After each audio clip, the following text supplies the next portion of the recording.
Anime, the land of wacky adventures, great stories, and heartfelt moments. None of the previous statements would have benefited this wonderful medium if it weren't for the compelling characters that have been popping up from the minds in the land of the rising sun. Welcome to my channel, and today I'll be talking about the top 10 anime characters that had the best character development. Before we begin, remember that I publish top 10s regularly, so be sure to subscribe and hit that bell icon so you never miss my new uploads.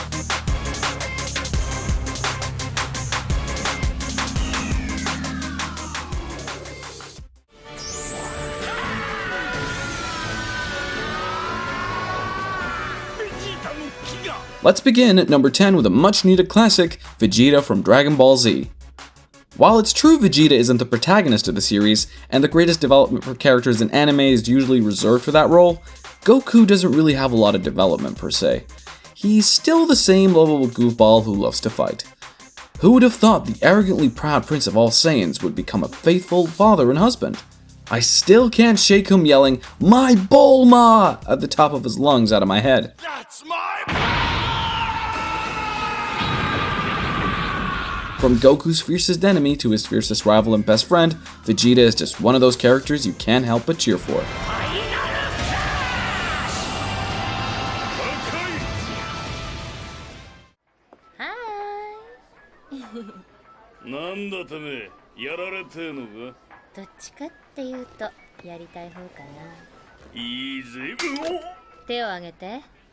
Moving on to number 9, we have Faye Valentine from Cowboy Bebop. Another classic makes it to the list, and of course this time it has to be a protagonist. This swindler and gambler lost all her memories when she awoke from cryosleep, so it's natural for her to feel that she's never been a part of a family.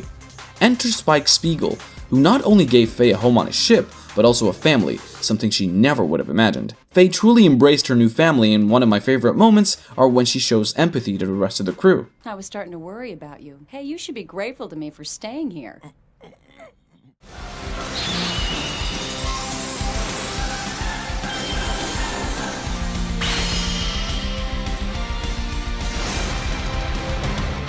On to number 8 with Sailor Moon. To many people around the world, Sailor Moon was their first journey into the incredible world of anime. When people around that age started watching Sailor Moon, they would have probably been adolescents who did what the titular character likely would have done in the show. You know, like sit around, eat snacks, and basically shake off any sense of duty or responsibility. By the end of the series, my favorite moment is when she outgrew that person and now she's known as Neo Queen Serenity, the sovereign and benevolent ruler of Crystal Tokyo.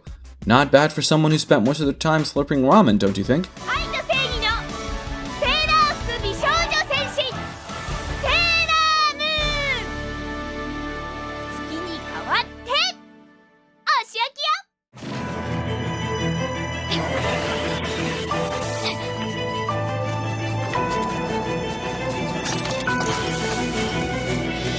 Number 7 takes us to the Lustrous Land with Phos.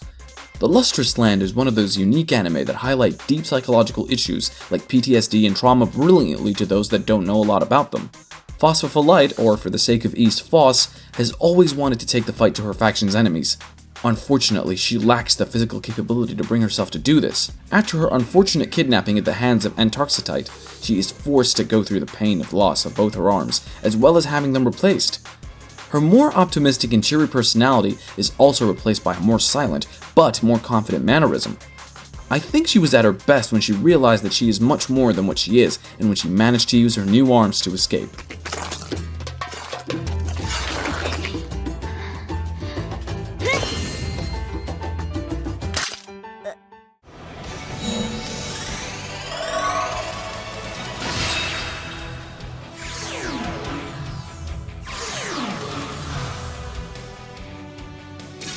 We're now at number 6 with Erza Scarlett from Fairy Tail. Arguably one of the strongest female characters in all of anime, this protagonist's struggle started when she was 10 and she was kidnapped by slavers and forced to build a Tower of Heaven. Not only that, but she lost her right eye. Years later, she joined Fairy Tail and is currently one of the strongest warriors. Even though she was a scared, frail little girl who wanted nothing but helping others, she is a fearless, fierce fighter who seemingly loves strawberry cake, so you better not try to mess with her enjoyment of it.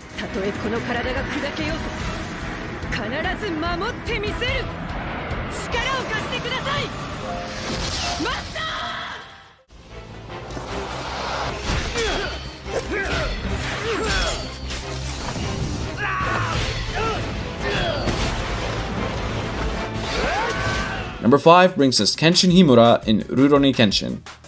Kenshin Himura was a Batusai, but not just any Batusai, he was the most skilled of them all. His mission is to bring about peace by eradicating his targets as an assassin. With each death, however, he starts to realize that his actions are only causing the opposite, and so he decides to take on the path of a pacifist. He gets his blade changed to a reverse one which can cause no fatal injuries. He illustrates this even better when he's goaded into fights, but he rejects them outright, feeling it's better to negotiate than to shed blood. I definitely think it's a profound message, and not many anime can tackle that. I realize it was my hand that started this fire in you.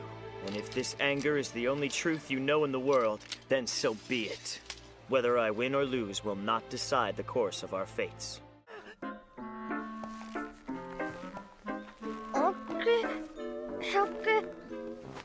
At number 4, we have Ohana Matsumae from Hansaku Iroha. Hey, not all anime has to be fantastical and full of gore and other gruesome details, and Hansaku Iroha happens to be one of the very best. Being a selfish little kid, her mother decides to send her to live with her grandmother so she can spend time alone with her newfound boyfriend. Instead of being pampered by a grandmother, she's immediately put to work on the onsen they own at the country estate. After countless disagreements and arguments with customers, anxiety that kept getting higher, she became more determined and grew to take responsibility of her duties as she improves her relationships with those around her.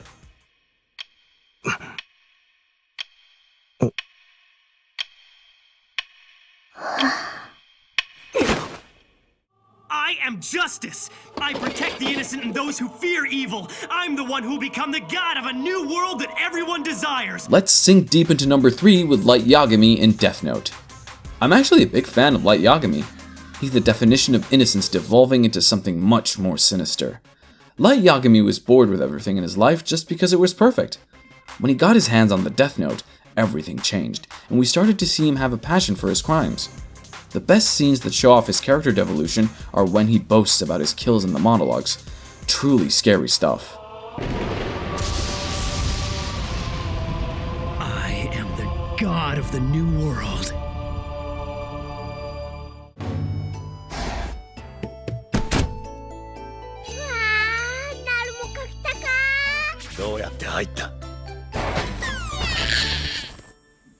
At one rung higher, we've got Seishu Handa from Barakuman at number 2.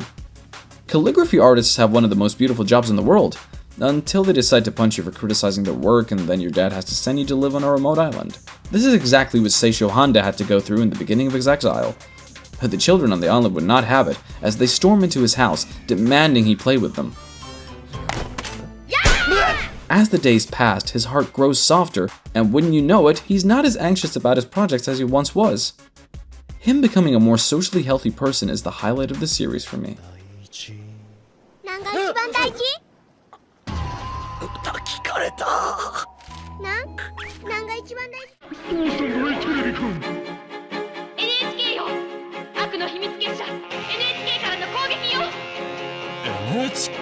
Finally at number 1, we have Tatsuhiro Satou in Welcome to the NHK.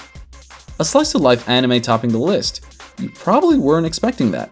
Anyway, this anime is so relatable that it's a message to every young adult out there stressing about work to find the motivation to first form themselves as good people and then worry about the work. He goes through a ton of anxiety each day and barely leaves his house, choosing to spend his time between video games and drinking. Much worse are the suicidal thoughts that creep into his mind. He's able to meet and bond with 2 of his neighbors, who show him that life isn't just all about stressing out. They also prove most helpful when his parents stop supporting him, until he finds a job to support himself, pay his rent, and start to value himself more than he ever has.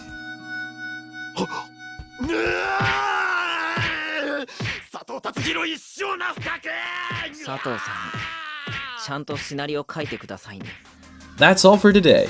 We thank you and hope you enjoyed our list. Feel free to leave a comment on what characters you think could topple the ones on the list. Thanks for watching. Sayonara.